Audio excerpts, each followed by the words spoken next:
വയലാർ രാമവർമ്മ എന്ന അനുഗ്രഹീതനായ ഗാനരചയിതാവ് എഴുതിയ പാട്ടുകളെല്ലാം ഒരുപാട് അർത്ഥങ്ങൾ ഉൾക്കൊള്ളുന്നതാണ്.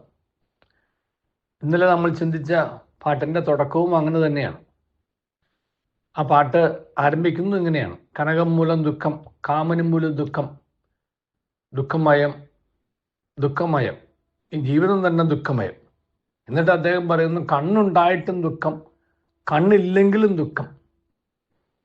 അപ്പോൾ ജീവിതം തന്നെ ദുഃഖമയം. ഈ ദുഃഖത്തിൻ്റെ രണ്ട് കാരണങ്ങൾ അദ്ദേഹത്തിൻ്റെ അഭിപ്രായത്തിൽ അദ്ദേഹം എഴുതിയിരിക്കുന്നത്: ഒന്ന് കനകം, സ്വർണം; രണ്ട് കാമിനി, സ്ത്രീ. ബെർണാഡ് ഷാ ഇതേ അഭിപ്രായക്കാരനായിരുന്നു. വിശ്വവിഖ്യാതനായ ഒരു ഇംഗ്ലീഷ് എഴുത്തുകാരനാണ്. അദ്ദേഹം പറയുന്ന ഒരു മനുഷ്യൻ്റെ സ്വഭാവത്തെ നിർണ്ണയിക്കുന്ന രണ്ട് ഘടകങ്ങളാണ്. ആ വ്യക്തിക്ക് പണത്തോടും സ്ത്രീയോടും ഉള്ള സമീപനം എങ്ങനെയാണോ എന്നതിനെ ആശ്രയിച്ചിരിക്കും. A man's character can be decided by analysing his attitude towards money and woman. പണത്തോടും സ്ത്രീയോടും ഉള്ള ഒരു വ്യക്തിയുടെ സമീപനം പക്വതയുള്ളതാണ്, അച്ചടക്കമുള്ളതാണ് എന്നുണ്ടെങ്കിൽ ആ വ്യക്തിയുടെ സ്വഭാവം തിളക്കമുള്ളതായിരിക്കും. അല്ല എന്നുണ്ടെങ്കിൽ ആ സ്വഭാവം വഷളായിരിക്കും. കാരണം മനുഷ്യൻ്റെ ജീവിതത്തെ തളർത്തുന്നതോ തകർക്കുന്നതോ ഈ രണ്ട് കാര്യങ്ങളാണ്.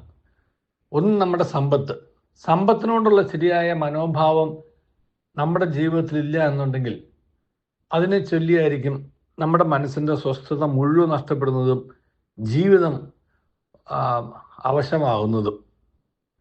നമ്മളിന്ന് കാണുന്ന ഈ കേസുകളുടെ എല്ലാം കോടതികളിലും തർക്കങ്ങളിലും വഴക്കുകളിലും കൊലപാതകങ്ങൾ വരെ എത്തിയിട്ടുള്ള കേസുകളിലൊക്കെ അടിസ്ഥാനപരമായിട്ട് ഒരു സ്വത്ത് തർക്കം നമുക്ക് കാണാൻ കഴിയും. ഭൂരിഭാഗം കേസുകളിലും സ്വത്ത് തർക്കമാണ്. ഈ മനുഷ്യൻ ഇവിടെ ജീവിക്കുന്ന എത്രയോ നിസ്സാരമായ കാലഘട്ടമല്ലേ ഉള്ളൂ. അതും ഈ തല്ലുപിടിക്കുന്ന പ്രായം നോക്കിക്കഴിഞ്ഞാൽ അവിടുന്ന് മുന്നോട്ട് അവർ ജീവിച്ച അത്രയും പിന്നീട് ജീവിക്കാനും പോണില്ല സാധാരണഗതിയിൽ. അപ്പം അങ്ങനെയുള്ള ഒരു അവസ്ഥയിലാണ് മനുഷ്യന് ഈ സ്വത്ത് തർക്കം, അതിൻ്റെ പേരിൽ ബന്ധങ്ങൾ വഷളാക്കുന്നത്, മനസ്സമാധാനം കെടുത്തിക്കളയുന്നത്, സമൂഹത്തിൽ അസ്വസ്ഥത ഉണ്ടാക്കുന്നത്, കുറ്റകൃത്യങ്ങളിൽ ഏർപ്പെടുന്നത്. ഇപ്പം ഈ 4 രംഗത്തേക്ക് മനുഷ്യനെ തിരിക്കുന്നത് സമ്പത്തോടുള്ള, പണത്തോടുള്ള മനുഷ്യൻ്റെ ആർത്തി പൂണ്ട സമീപനമാണ്, അല്ലെങ്കിൽ വാശി നിറഞ്ഞ സമീപനമാണ്. വിട്ടുകൊടുക്കാനോ ഇത് മതിയെന്ന് ഒരു അവസ്ഥയിലേക്ക് മനസ്സിനെ കൊണ്ടുവരാനോ മനുഷ്യൻ തയ്യാറില്ല. കാമിനി, സ്ത്രീയോടുള്ള സമീപനത്തിൻ്റെ കാര്യത്തിൽ ഇത് തന്നെയാണ്. സ്ത്രീ ഒരു വ്യക്തിയായി കാണാൻ പുരുഷൻ തയ്യാറല്ല, വസ്തുവായിട്ടാണ് കാണുന്നത്. നമ്മുടെ സമൂഹത്തിൻ്റെ പ്രത്യേകിച്ചും ഭാരതത്തിലേക്കുള്ള വലിയൊരു പ്രശ്നം അതാണ്. പുറം രാജ്യങ്ങളിൽ അത്രയില്ല. പുറം രാജ്യങ്ങളിലെ സ്ത്രീകൾ ഒരുപാട് അന്തസ്സ് കൊടുക്കുന്നുണ്ട്. ഭാരതത്തിലെ സ്ത്രീ എന്തോ ഒരു പുരുഷൻ്റെ അടിമ എന്നുള്ളൊരു കൺസെപ്റ്റിലാണ് കാണുന്നത്. തുല്യ അന്തസ്സ് സ്ത്രീക്ക് ഉണ്ട് എന്ന് സമ്മതിക്കാൻ പുരുഷനിവിടെ തയ്യാറല്ല. അതിൻ്റെ പേരിൽ തന്നെയുള്ള ആ മേധാവിത്വമാണ് സ്ത്രീകൾക്കെതിരെയുള്ള അക്രമങ്ങളുടെ ഒരു പ്രധാനപ്പെട്ട കാരണം. തുല്യ അന്തസ്സും തുല്യ പരിഗണനയും കൊടുത്തിരുന്നു എന്നുണ്ടായിരുന്നെങ്കിൽ സ്ത്രീയെ കീഴ്പ്പെടുത്താനോ ആക്രമിക്കാനോ സ്ത്രീയെ ഒരു ഉപഭോഗ വസ്തുവായി കാണാനോ പുരുഷൻ മുതിരുമായിരുന്നില്ല.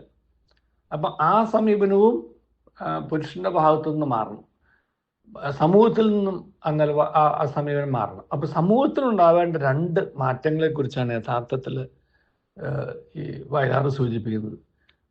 ഈ സമൂഹത്തിൽ, നമ്മുടെ ജീവിക്കുന്ന സമൂഹത്തിൽ മനുഷ്യൻ്റെ സ്വസ്ഥത നഷ്ടപ്പെടുത്തുന്നത്, കുറ്റകൃത്യങ്ങൾ ഉണ്ടാവുന്നത്, അതുപോലെ അവനവൻ്റെ തന്നെ ജീവിതത്തിൻ്റെ സന്തോഷം കെടുത്തിക്കളയുന്നത്, കുടുംബത്തെ ശിഥിലമാക്കുന്നത്, ഇതെല്ലാം ഈ 2 പ്രശ്നങ്ങളുടെ പേരിലാണ്. ഒന്ന് സമ്പത്തിനോടുള്ള സമീപനം, 2 സ്ത്രീയോടുള്ള സമീപനം.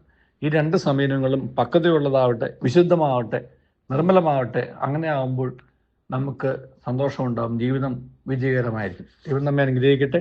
നല്ലൊരു ദിവസം എല്ലാവർക്കും നേരുന്നു. റേഡിയോ മല്ലു മലയാളിയുടെ പാട്ടുപെട്ടി.